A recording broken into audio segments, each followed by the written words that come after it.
Congratulations.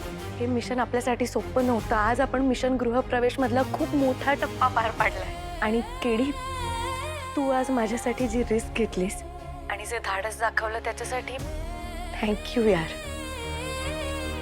Techno, या mission मधलं तुझं कॉन्ट्रीब्युशन सगळ्यात जास्त होतं.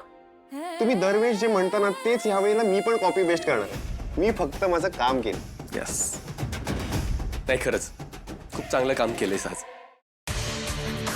आपण बॉस हे काय बोलतो कॅसेट. VHS. ए या VHS बद्दल माहिती आहे? ऑफकोर्स, हे जुन्या पद्धतीचं स्टोरेज डिव्हाइस आहे. ह्यात ऑडिओ व्हिडिओ फॉर्मॅटचे डेटा स्टोअर केले जायचे. हा पण बॉस मी ना ह्यावरती कधी काम नाही केलंय. अरे हे टेक्नो, अरे त्या काळी या VHSचं काय महत्व होतं ते तुम्ही आजकालच्या मुलांना नाही कळणार आहे. आता काय उचलला मोबाईल लावला पिक्चर, पण तेव्हा एक एक पिक्चर पाहायचा म्हणजे आम्ही हे VHS आणि VCR भाड्याने आणायचो.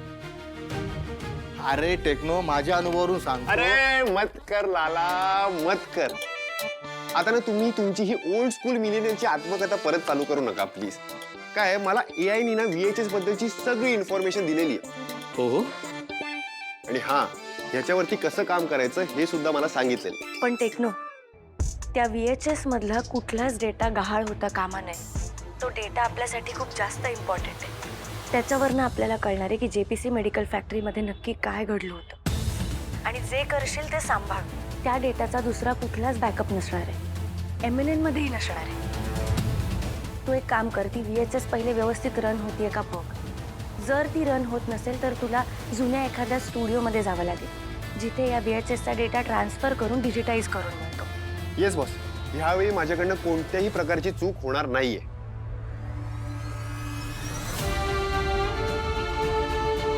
टीम, फायनली आपण आपल्या ध्येयाच्या खूप जवळ येऊन पोहोचलो. आता लवकरच हे मिशन कंप्लीट होईल. आपल्याला त्या गुलाबला पुराव्यासहित अटक करता येईल आणि केदारला आणि मला या खोट्या नात्यातून बाहेर पडता येईल.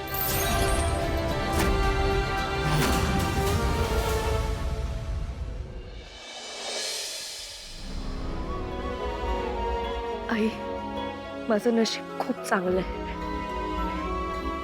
कारण असे मित्र आहेत माझ्या आयुष्यात जे माझ्या ध्येयाला त्यांचं मिशन मानतात, माझ्यासाठी त्यांच्या प्राणाची बाजी लावतात, माझ्यासाठी झटतात आणि तुला न्याय मिळवून द्यायचा प्रयत्न करतात.